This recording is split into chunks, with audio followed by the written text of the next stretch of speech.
And welcome back to Let's Play Skyrim. On today's excellent episode, I get a little bit more creative with my intersplicing, and we're going to have some fun today. We'll leave it at that. Alright, well, what we're going to be doing to begin with is... The battle was over before we knew it begun. Actually, I don't even remember. I think we're just leaving Gyreman's Hall, right? Yeah. Okay, so we're leaving Gyreman's Hall, but then I saw this big tower back here, and I was like, well, that looks interesting.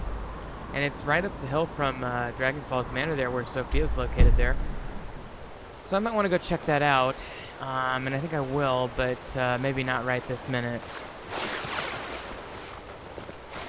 But anyway, we're on Gyreman's Island, if you will. For those of you wondering or more interested in such things, there are a couple of ore mines. I think there's a iron ore and a maybe like a corundium or something, whatever you call it. I think we actually might take a look at that. Because if I'm not mistaken, if memory serves me, the corundum ore vein was up on the top of that cave. I guess I didn't look at it, but yeah. And okay, well actually no, here's the corundum. I don't even know what that is. Is that real? Well, you know I'm gonna look it up now, of course.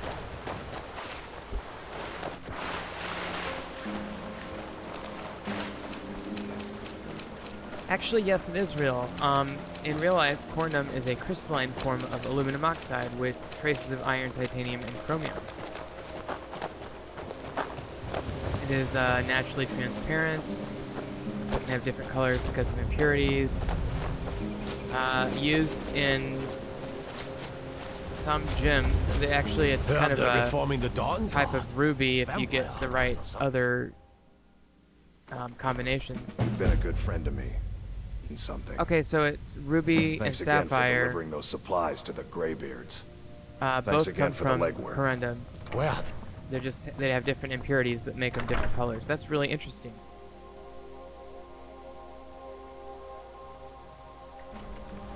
It's extremely hard. Let me guess. Someone stole your sweet and roll. so it's pretty. That's why it's so expensive. So sapphires and rubies come from corundum. I did not know that they were even related. Well, the more you know. Incidentally, need something? I'm going back to Ivarstead to turn in my quests here.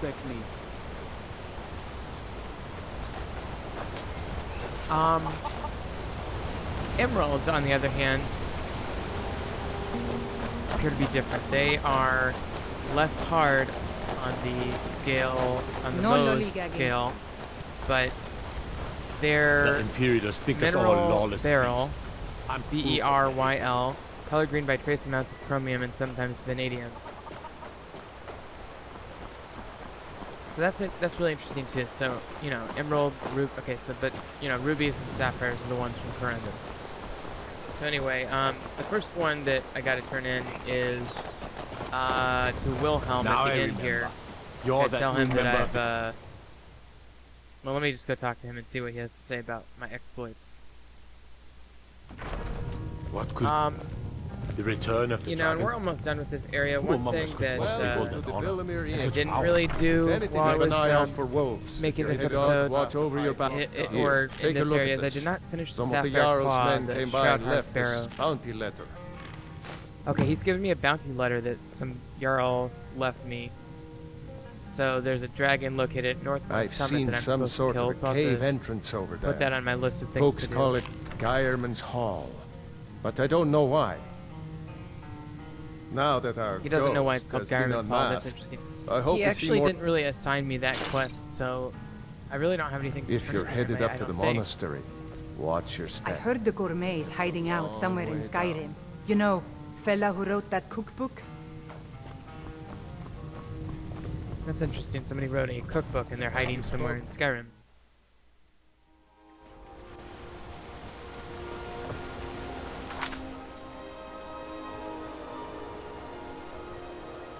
Okay, so heading back out. I'm just going to check out some of my quests here and see what else I can do. So here's the one that had to do with the Galder thing that I just killed the boss of that cave on. Basically, I'm just turning on all of my quests.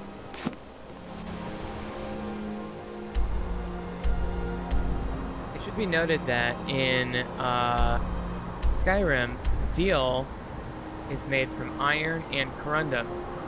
However, in real life, steel is made from iron and carbon, not corundum. So that's a little difference that is interesting. I'm not sure why they decided to do that. Maybe they didn't know. Anyway, I'm checking out this map here for locations of places I could go as far as questing and whatnot.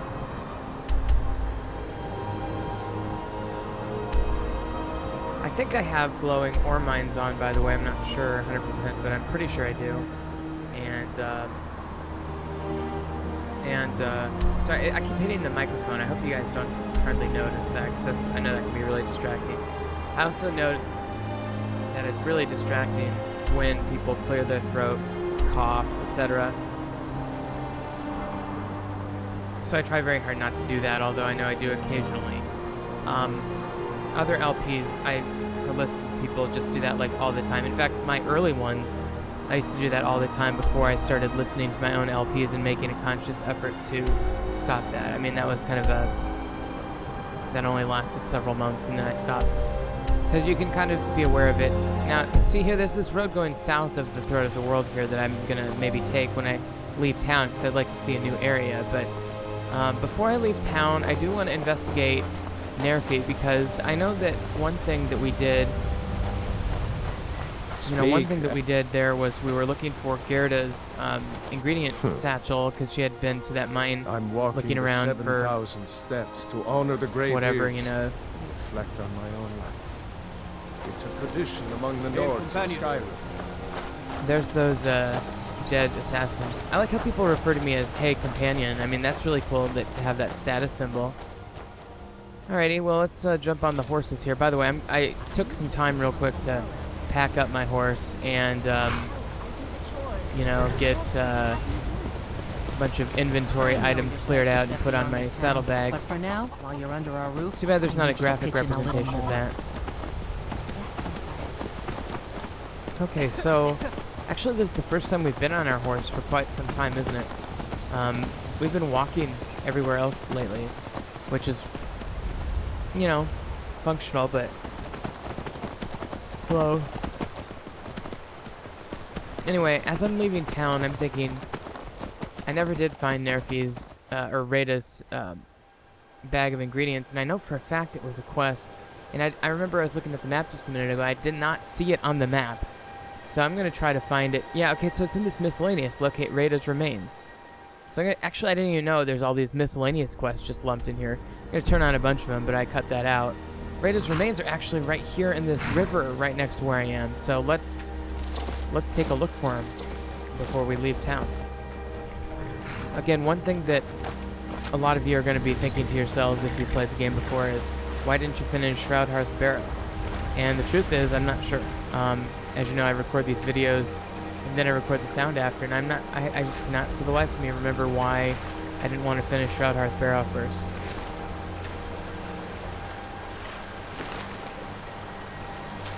In fact, I may come back and finish it before I do anything else in the game. Okay, so I got all the ingredients in Rada's bag, which were a lot of alchemy ingredients, plus her necklace. So I think that'll, maybe I turn that into Nerfi. And he's right down here. Now, as you can see, I had to get in the water to get the item, but, you can see there with the bar that although I'm warm because I'm in a temperate area for the time being, it's not nighttime or anything, I'm extremely wet, and if I were in a more remote or colder area, I would probably be dead very soon. You saw Rada? Did you tell her Narfi cries? Did you tell her Narfi never said goodbye like mother and father? Poor Nerfi. Oh no! No, no, no! Narfi never got to say goodbye! Now Narfi's all alone. Sorry, Narfi.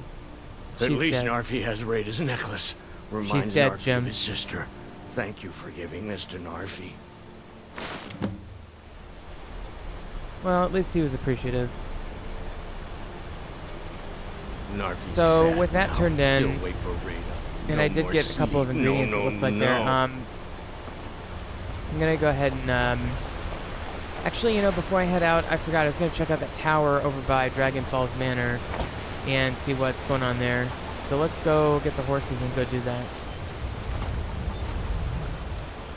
Today's video is an exciting 28 minutes long. A lot of quest related. You know, turning in quests and whatnot. A little bit of exploration, a little bit of warming up by the fire here, because as you can see, I got to get rid of the water. You can see that went way down after I sat there by the fire for a while. And that's just a good practice to get into, because if you let yourself stay wet like that, you're going to get, I think it makes you tired faster, but more importantly, I know for a fact that it can make you cold, which will then decrease your carrying capacity and your functionality in general. So you want to make sure you stay dry if possible. So I'm going to head back this direction towards that island.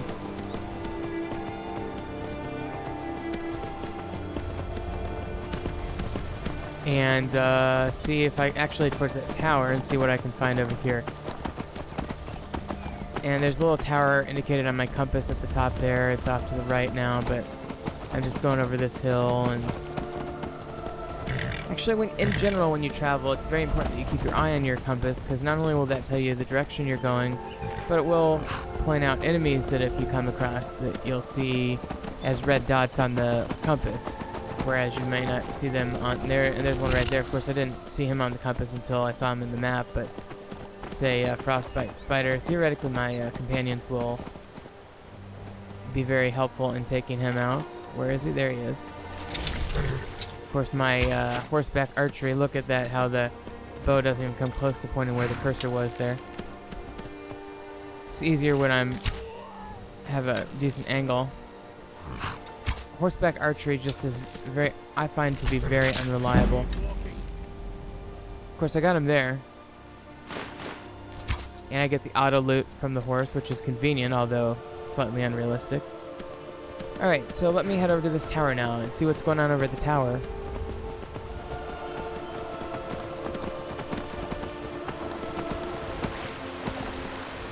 Alright.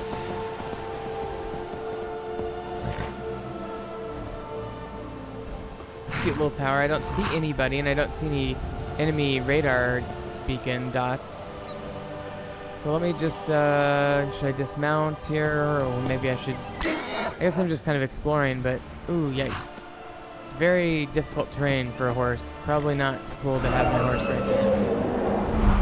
Oh, wow, there was a flying, looked like a dragon. There, yep, definitely a dragon. Oh, crap. Alright, out of there. Don't die. Wow, I cannot believe I did not fall down that cliff. Whew. Okay. Well, let's... You know, if I were smart, I'd be taking cover in that tower right about now, but... I guess I'll just stand out here in the open and fire dinky little arrows on. With flames all around. Poor horses. Get out of there, horses. He's really hard to hit when he's moving because he moves pretty fast. Oh, and he just nailed me. It looks like he killed Vargat. Yeah, or Valgarth or whatever. No, he's just down. He's not dead. He's still alive. Not quite dead yet. Alright. Let's get to the tower and take cover, maybe. Or the cliffs where I can shoot him better. I mean, it's kind of cool. Actually, the way he flies around like that in the game is really, really well programmed. Like, it's a really clever, well-designed animation, and I'm surprised it doesn't cause more game crashes.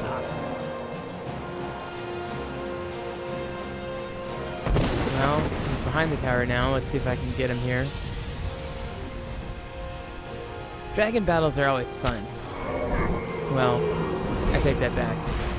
In vanilla Skyrim, they're actually pretty good, but then you get something like Skyrim Redone, and then you gotta ramp up your dragon difficulty, and finding that balance can create the worst of both worlds. It can create dragons that are too easy on the one hand, and like the first dragon in this game, and dragons that are too hard. Like, well, this one's turning out to be pretty hard.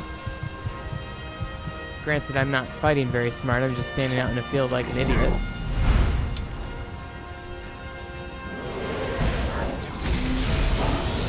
And yeah, he killed me.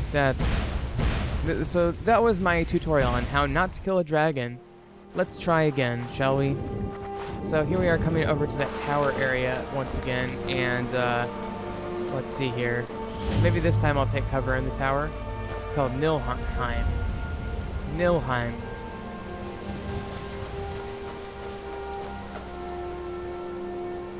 Nilheim, according to the wiki, is a tower located in the Elder Scrolls V Skyrim. It's located on a small peninsula surrounded by water and a steep cliff on one side.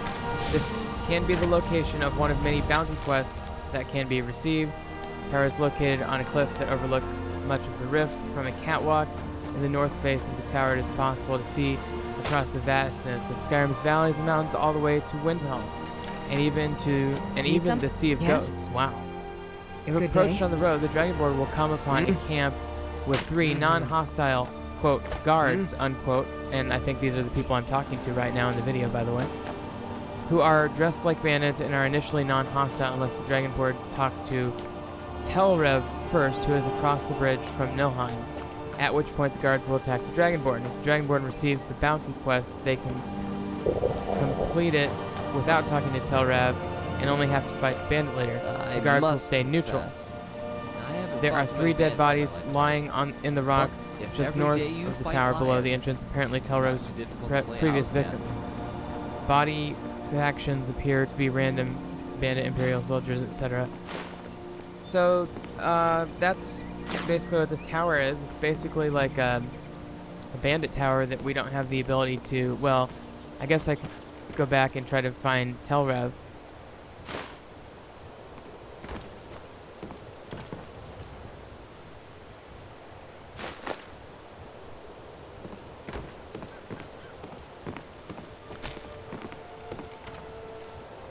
Alright. Well, as you can see, I'm taking an opportunity to loot Nilheim, briefly.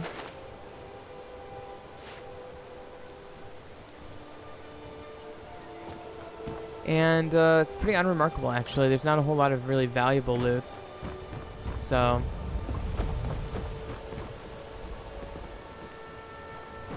But, let's check out the chest here, I suppose. And actually, you know, I was just noticing that, you know, I didn't think of anything of it as I started to narrate again and was looking up Nilheim, but, God, the dragon hasn't even attacked me. Is he not going to be here this time, or is it just one of those random spawn things, or what? I have no idea. By the way, as you can see, I had changed the difficulty to Apprentice, and I'm actually going to knock it up a peg to Adept. Even though the dragon just killed me last time, I think I'm going to keep it at Adept for now, and if things go well, I can change it back to Expert, because that's my goal, is to get things stabilized on an Expert difficulty setting. Not sure about Master, but Expert for sure. Okay, so here's those victims that I mentioned. They've got shit for loot, but, yeah, they're just kind of chilling here. And I'm doing my gravity thing, my gravity confusion thing. Lockpick, that's a good item. But I'm not seeing that dragon, and I am looking around for him, and, you know, like the wiki said, you can see the vastness of Skyrim from this cliff, which is really cool. Okay, so, if the dragon's not going to attack, I guess I should just head back and, you know, maybe get out of town or whatever, move on at least, if the dragon's not going to be here.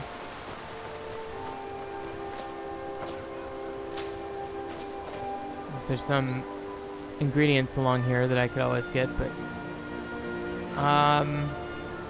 yeah, no dragon, so let's go ahead and head back, shall we? It is a beautiful vista, though. If it weren't so foggy, I could probably see even better. Oh, what do we have here? There's a dragon. Holy fuck balls, it just nailed me. Sorry about the language. Didn't expect to get ambushed by a dragon in that way. Well, I don't know why I wouldn't have expected that. Of course, I was expecting a dragon. Although this one appears to be different. This one appears to be shooting electricity rather than fire. So let me change up my battle strategy here and take cover by the tower.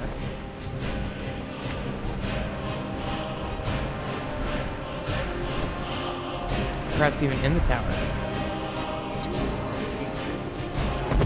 Maybe those guards over there will help me kill him too. There's Yormir. He had the same idea as me. I don't even see the dragon. I don't even know where it is. This tower is not nearly as good as the one by Whiterun for having open exposure and being able to target the dragon. Then again, there he is. It's really cool, though. It's a really cool looking dragon.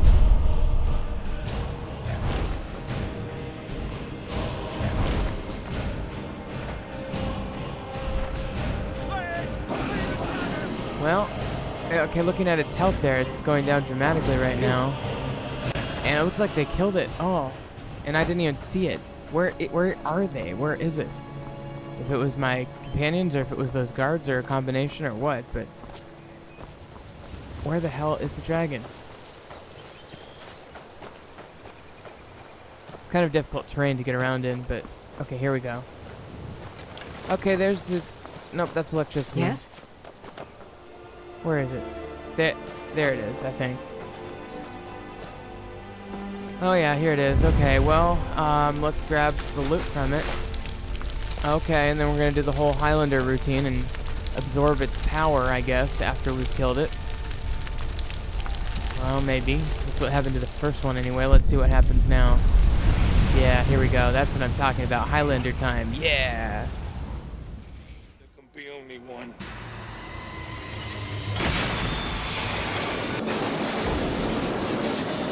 Oh man, it's just like that, isn't it?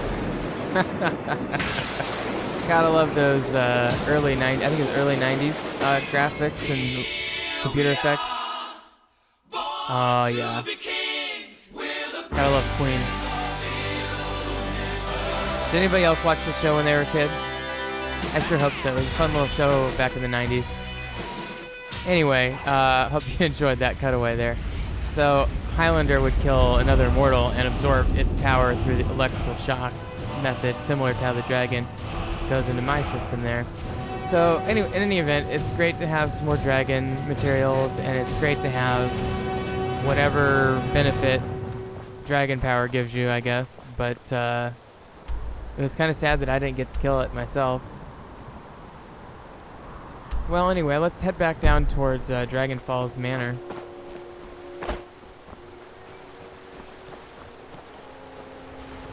Or wait, I guess back to Everstead, of course, not Dragon Falls Manor. Don't know what I was thinking there. I absolutely loved the special effects back in the day, you know. They were so crude, but they were so, you know, effective for the untrained audience back then when we didn't have CGI and all that.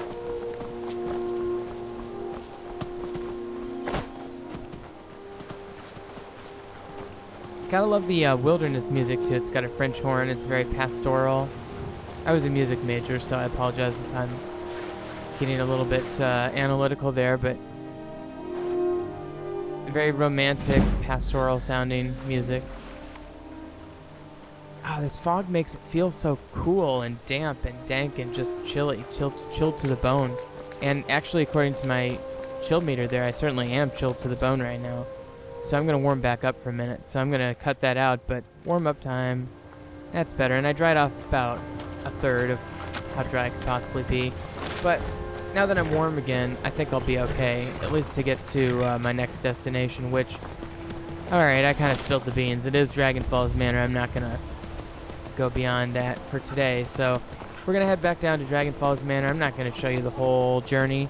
I'm just going to show you little snippets, and I'm going to cut out pieces and show you little highlights of the journey, because it does take about 3 and 4 minutes to get down there.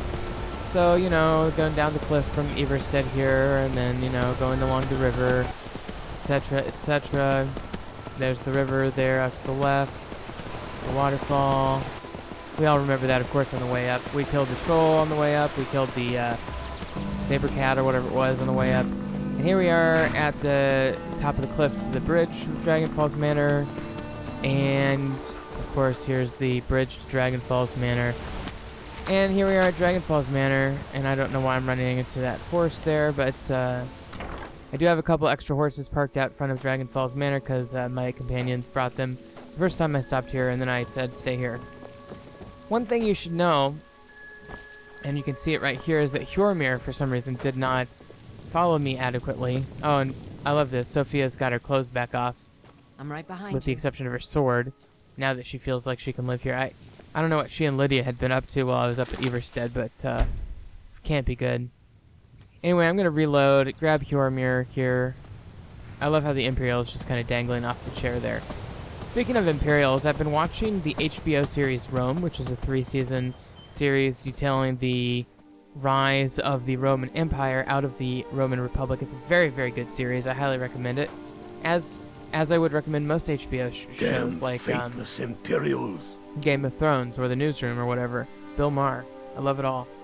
I wish I had HBO. You'd think I would after rattling off those names of shows that I love, but I don't. I just watch them on Amazon Prime or whatever, but yeah, you can see a lot of that on Netflix. Okay. Next Imperial So, I see is dead. I'm gonna have Valfar, I still can't remember his name. Valfar is going to wait here in my house with Sophia. It takes me a minute to figure out how to get him to stay here. Warrior is alone. I have to tell him that this is your home now, and then we should split up, so he'll stay at the home. And this is great. Look at this. I mean, these two are meant for each other. We've got this crazy guy in a bear suit who's a racist, and we got this naked girl who can't keep her clothes on. They're like meant for each other. They're just chilling next to each other on the bench, completely different dress. It's hilarious. And he's looking at her, and she's like talking to him. That's cute. They're gonna be compatible, shall we say. But I think I'm going to grab Lydia, who's more useful in a lot of ways. She's not as powerful of a warrior, but she can carry stuff. Whereas Valfar apparently cannot carry stuff. Maybe I wasn't doing it right, but... Anyway, I'm just going to pick her up, and as this episode comes to an end, you know, I'm going to like sleep and grab all my stuff and get ready for the next leg of the adventure. And by the way, folks, we're almost done with this group of videos that I've narrated, and I've added a few more mods that we'll be experiencing in the near future. So anyway, if you've been watching, thank you, and just remember, Professor Snuggles is looking out for you.